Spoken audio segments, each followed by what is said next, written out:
میں پھر کبھی ایسا نہیں کروں گا۔ مجھ سے یہ غلطی سے ہو گیا، سچ میں معاف کر دو پلیز۔ اصل میں مجھے بھی پتا نہیں چلا کہ ممی کب اور کیسے بازار سے گھر واپس آئی تھیں۔ شاید ہم فلم دیکھنے میں مصروف تھے، تبھی ممی بازار سے گھر آ گئی تھی اور اسی لیے ہمیں ممی کے گھر آنے کا پتہ نہیں چلا۔ ممی نے شانی بھائی کو رکے رہنے کے لیے کہا، تب وہ ڈر کے مارے کانپتے ہوئے رک گیا۔ ممی اس کے پاس گئیں اور انہوں نے اس کے دونوں ہاتھ اپنے ہاتھوں میں لے لیے اور ممی نے کہا، کوئی بات نہیں، ہو جاتا ہے کبھی کبھی، تم ڈرو مت، میں کسی کو کچھ نہیں بتانے والی، لیکن تم بھی کسی کو مت بتانا۔ یہ کہانی آپ اردو بکس پر سن رہے ہیں، تم فکر مت کرو، میں تمہاری مدد کروں گی۔ یہ کہتے ہوئے انہوں نے اپنا ہاتھ اس کے سر پر رکھا اور پیار سے اپنا گیلا گیلا ہاتھ پھیرنا شروع کر دیا۔ ممی بڑی نفاست اور تجربہ کار عورت کی طرح ہاتھ پھیر رہی تھی۔ وہ اسے اپنے ہاتھوں سے نرمی سے سہلا رہی تھی۔ ہاتھ پھیرنے سے اس میں جان آنے لگی اور وہ اپنا سر اٹھانے لگا۔ 5 منٹ کے بعد ممی نے اس کے سر پر رکھا ہوا ہاتھ اس کی پیٹھ پر رکھ دیا اور اس کی پیٹھ پر ہلکے سے ہاتھ پھیرنے لگی۔ اب شانی بھائی کا دھیان ممی کی باتوں پر بالکل بھی نہیں تھا، کیونکہ وہ تو جیسے جنت میں پہنچ گیا تھا۔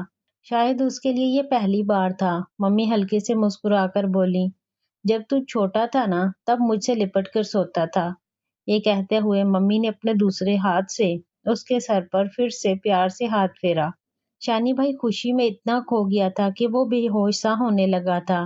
تبھی ممی نے اپنا ہاتھ ہٹا لیا۔ بچپن سے میں نے کسی کو یا اپنی ممی پاپا کو کبھی اس طرح کچھ کرتے ہوئے نہیں دیکھا تھا، اور اس وقت میں چھوٹی تھی تو سمجھ نہیں پا رہی تھی کہ ممی اور شانی بھائی کیا کر رہے ہیں اور ایسا کیوں کر رہے ہیں۔ میرے دل میں کئی سوال اٹھ رہے تھے۔ ان سوالوں کی وجہ سے میں تھوڑی گھبرا گئی تھی۔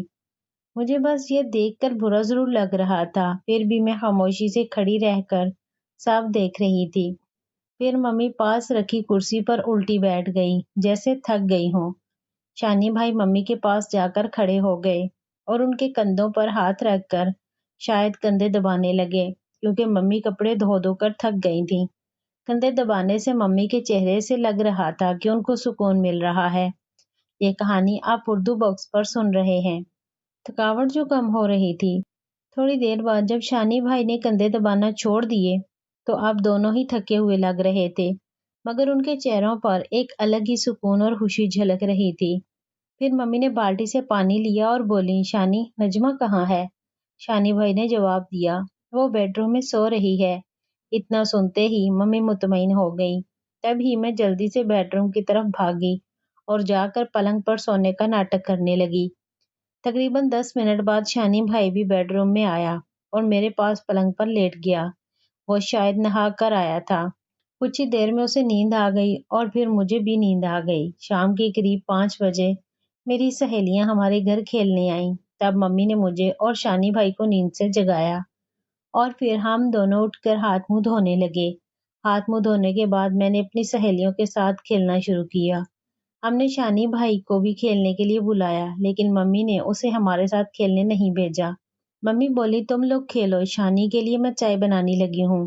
اس لیے میں اپنی سہیلیوں کے ساتھ کھیلنے چلی گئی۔ تقریباً آدھے گھنٹے بعد مجھے پیاس لگی تو میں پانی پینے کے لیے گھر کے اندر آئی۔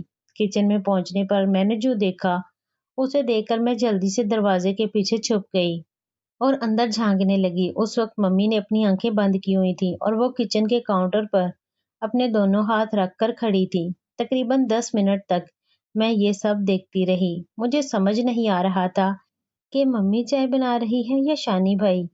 پھر میں گھر کے باہر چلی گئی اور اپنی سہیلیوں کے ساتھ ایک دوسری سہیلی کے گھر چلی گئی۔ وہاں جا کر میں نے پانی پیا اور اپنی سہیلیوں کے ساتھ کھیلنے لگی۔ رات کے تقریباً 7 بجے جب میں گھر آئی تو میں نے دیکھا کہ شانی بھائی ٹی وی دیکھ رہے تھے اور ممی کچن میں کھانا بنا رہی تھی۔ پھر میں شانی بھائی کے ساتھ ٹی وی دیکھنے لگی۔ رات کو کھانے کے بعد ہم تینوں لوڈو کھیلنے لگے۔ لوڈو کھیلتے ہوئے بھی وہ دونوں ایک دوسرے کے ساتھ کافی فری ہو رہے تھے، جو پہلے کبھی نہیں ہوئے تھے۔ شانی بھائی مذاق مذاق میں ہاتھ سے ممی کو ہاتھ لگاتا رہا۔ یہ کہانی آپ اردو بکس پر سن رہے ہیں۔ ممی نے جان بوجھ کر اسے اپنے پاس سونے کے لیے کہا۔ اب ہم تینوں بیڈ روم میں ایک ہی بیڈ پر سوئے ہوئے تھے، لیکن وہ دونوں ایک ساتھ سو گئے تھے۔ بیڈ روم میں اندھیرا تھا، اس لیے صاف صاف کچھ دکھائی نہیں دے رہا تھا، لیکن ان دونوں کی حرکتوں اور آوازوں سے سمجھ آ رہا تھا کہ وہ کچھ تو کر رہے ہیں۔ کچھ ہی منٹ میں مجھے نیند آ گئی۔ جب میں سو گئی تو ان دونوں نے پھر سے کچھ کیا یا نہیں کہ مجھے نہیں پتا۔ اب ممی اسے ہمارے ساتھ کھیلنے کے لیے نہیں بھیجتی تھی، وہ ہمیشہ اسے اپنے پاس ہی رکنے کے لیے کہتی تھی۔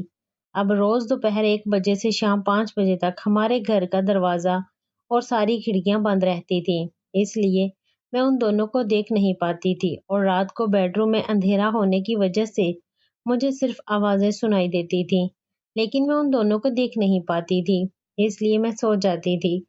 آج بھی میری ممی اور میرے چاچو کے بیٹے کی ملاقات ہوتی رہتی ہے۔ اس وقت تو میں چھوٹی تھی، مجھے کچھ پتا نہیں تھا، مگر آج تو سب کچھ پتا ہے۔ میری تمام والدین سے گزارش ہے کہ گھر میں موجود بچوں کو نظر انداز نہ کریں، کیونکہ آپ کے کیے گئے برے کام کا اثر آپ کے بچوں پر پڑتا ہے۔ تو آپ کو یہ کہانی کیسی لگی؟ کمنٹ کر کے ضرور بتائیں۔ ایسی ہی مزیدار کہانیوں کے لیے میرے چینل کو سبسکرائب کریں، ویڈیو کو لائک کریں اور اپنے دوستوں کے ساتھ شیئر کریں۔ تو ملتے ہیں ایک اور نئی کہانی کے ساتھ۔ شکریہ۔